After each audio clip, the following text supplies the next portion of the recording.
1 week after our divorce, my ex posted wedding pics with his dream woman. Everyone called her perfect, but the moment I saw her face, I froze, and then I burst out laughing. Because I knew exactly who she really was. My name is Rachel. I'm 35 years old, and I live in a quiet neighborhood just outside Portland, Oregon. From the outside, my life used to look almost enviable.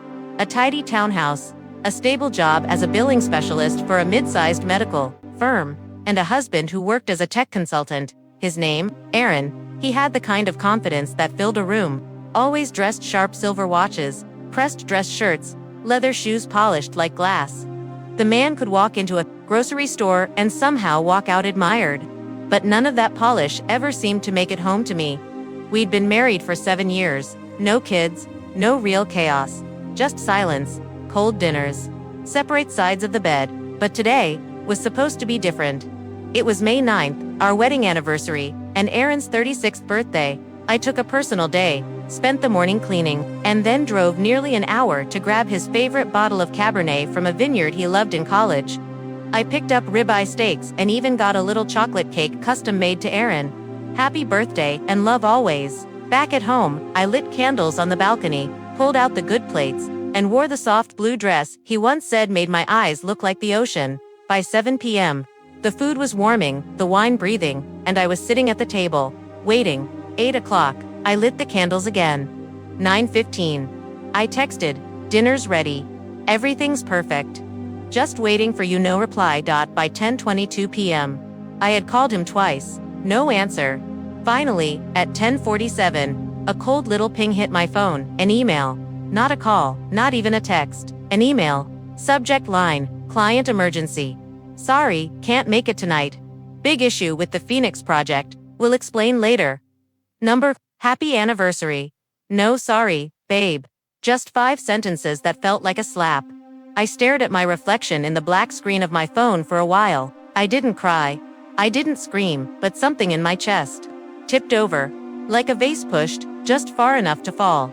I packed up the steaks, blew out the candles, put the cake in the fridge, untouched, and I laid down in that same blue dress, mascara still on, perfume fading, heart beating too loudly in the quiet.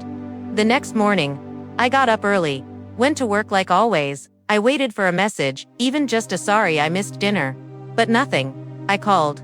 Straight to voicemail. At noon, uneasy, I called the front desk of the tech firm Aaron worked for. A woman answered. "Hi, this is Natalie at Redwood Tech." Cleared my throat. "Hi, I'm trying to reach Aaron Dempsey. His cell hasn't been working." A pause. Then, "I'm sorry, ma'am. Aaron submitted his resignation last Friday. It was effective immediately." My body locked in place. Friday. That was 4 days ago. I hung up without saying anything. My fingers were cold. I replayed our recent conversations in my mind. The weird late-night calls, the silent dinners, the random, overnight work trips. And then it hit me. He wasn't working late. He was leaving me in stages.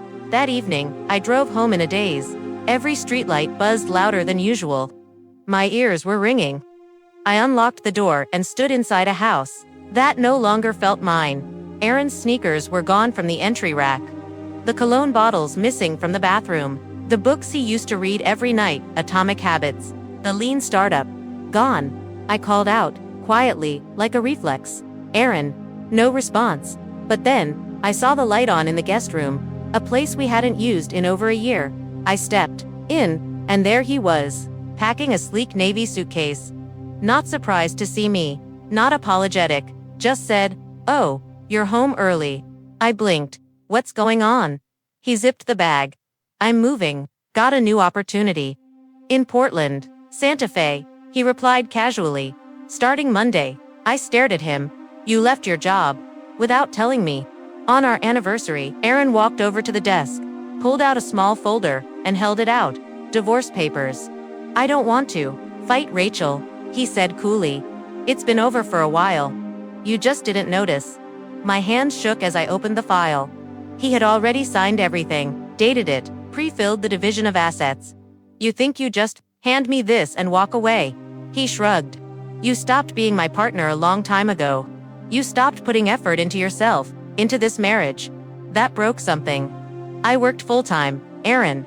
I kept this house running.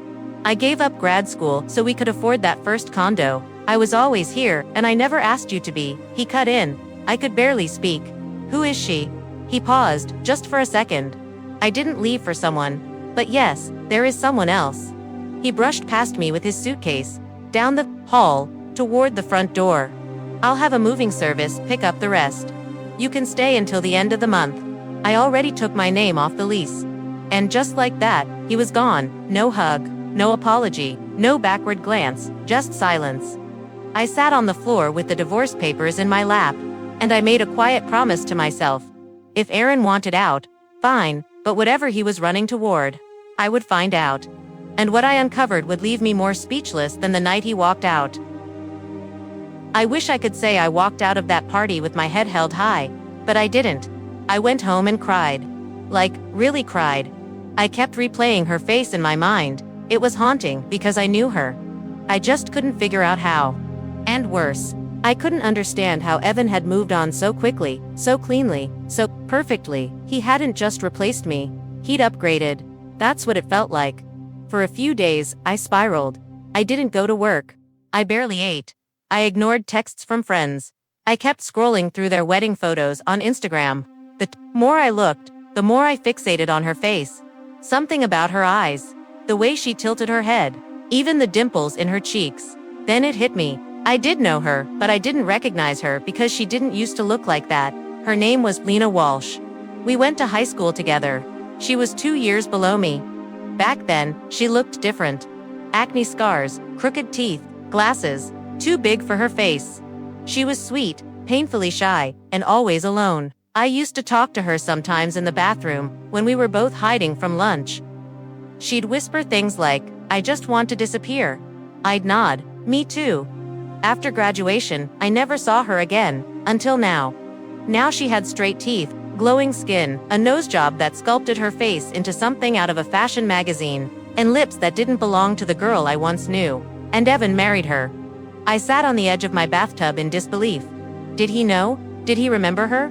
Because, if he did, that was even more twisted, so I did something I shouldn't have. I messaged her. Just one line. "Lena, do you remember me from high school?" No response. Not for a full day. I assumed she'd blocked me, but then she replied, "Yes, I remember everything." That's all she said. I stared at the message. For hours. What did that mean? Was it friendly, threatening, mocking? And then, a week later, I got a phone call from an unknown number. I don't usually pick up, but something told me to answer. "Hello," I said. Silence. Then, "It's Lena." My throat tightened. "I think we should talk," she said. "In person." We met at a quiet cafe 2 towns over. Neutral territory. She walked in confidently, in heels and a designer coat. Her eyes scanned the room like she owned it. She saw me, sat across from me, and then, finally smiled.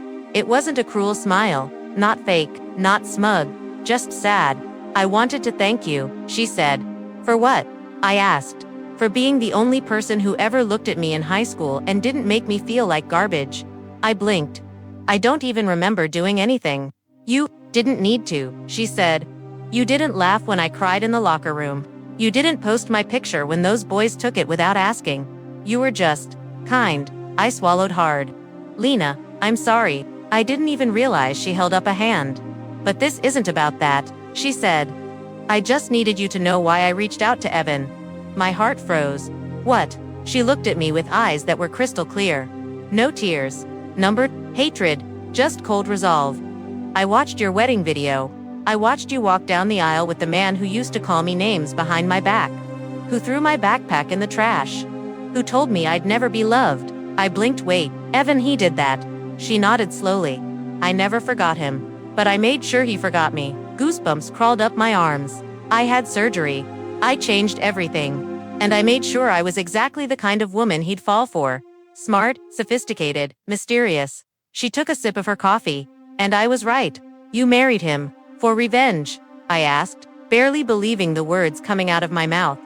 "I married him to watch him love someone he once hated," she said, "to watch him worship the same girl he said would die alone." I stared at her. My mind spun in circles. "I didn't plan on hurting you," she added. "But I knew you'd eventually find out. And I need you to understand something. She leaned forward. You were collateral damage. I'm sorry for that, but this wasn't about you. It never was. The next few minutes were a blur. She left, just stood up and walked out of the cafe like she hadn't just dropped a psychological bomb on my entire existence. I sat there, stunned. My ex-husband had married a woman he once bullied, and she had orchestrated the whole thing down to the vows. And me. I was the middle chapter in their twisted love story. He didn't see me walk away from the wedding reception. Didn't notice that I slipped out just before the cake cutting. But I didn't leave because I was heartbroken. I left because I finally understood. The woman he married wasn't just some stranger he fell in love with. She wasn't his perfect soulmate from the gym or someone who got him better than I ever could. She was Ellie Carter. Not Emily, not Elle, not Alina, like she now went by on social media. Her name used to be Ellie Carter. We went to high school together. She used to sit behind me in AP Chemistry. She was quiet, always looking down, always nervous. People weren't cruel to her, they just didn't see her. Except one person, Caleb, he used to laugh about her in private. Called her Scary Ellie because she had braces, acne, and big glasses. He once showed me a yearbook photo and said, God, can you imagine waking up to that? And now, he was married to her.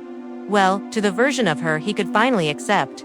Nose job, veneers, skin bleached, body done, and a new name. That erased who she really was. But I didn't forget.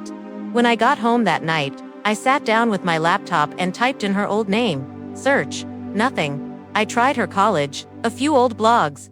Then I found it buried in an alumni post. Eleanor Carter featured in med school profile. The face was unmistakable. The timeline matched, and the kicker.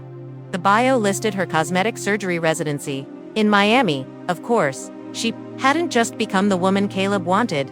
She built herself into her, and he fell for it, or maybe that was the point. The girl he mocked in high school had reinvented herself to be worthy, in his eyes. But here's the twist. She didn't just want Caleb. She wanted me to see it. The dress, the looks, the innocent hand-touching and glances she kept tossing my way. The smug smile when people whispered, they're perfect together. It was all too precise, and suddenly, it hit me. This wasn't love, it was revenge, but not mine, hers. She wanted to steal the man who once laughed at her and the woman he married.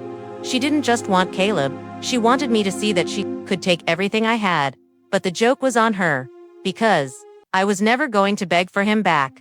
I didn't want to expose her or embarrass them. I didn't want a dramatic scene or a TikTok-worthy confrontation. No, I just wanted peace. And she couldn't have that. Because she'd transformed herself for a man who only loved surfaces. And I had escaped him before he consumed my identity. A few weeks after their wedding, I got a text from her. Yes, she had my number. Probably from one of our old class WhatsApp groups. Hey, just wanted to say I hope there are no hard feelings. I think we've both moved on. Smiley face. I stared at it for a full minute. My thumb hovered over the screen. Then I typed, no hard feelings. I hope you don't wake up one day and realize you carved yourself into someone he could love instead of someone you could live with. I never got a reply. But a month later, I heard things. A friend in Caleb's circle mentioned their honeymoon had been rocky. Ellie now Elle refused to post couple pictures. She deleted his wedding photos and only kept hers. Rumors floated that she was spending nights at her parents' place, 2 states away. And when Caleb's dream girl stopped showing up at his office Christmas party, he told people she was on a spiritual journey.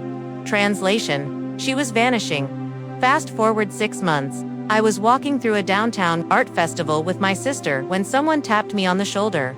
I turned around, it was her. No glam, makeup, no designer dress. Just jeans, a hoodie, and a face I hadn't truly seen in years. Hi, she said. I blinked. Ellie. She smiled. The real one, not the practiced one. I'm leaving him, she said.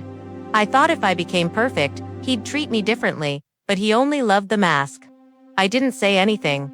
She looked at me, softer this time. Thank you for not fighting me for him, she said. You saved yourself. I didn't, and then she walked away. Sometimes, people think the end of love is the end of worth. But the truth is, sometimes losing someone is how you find yourself. I didn't win. She didn't win. There was no prize, only lessons. My ex married his dream woman, but she was chasing his dream, not hers, and I stopped chasing. I started choosing me.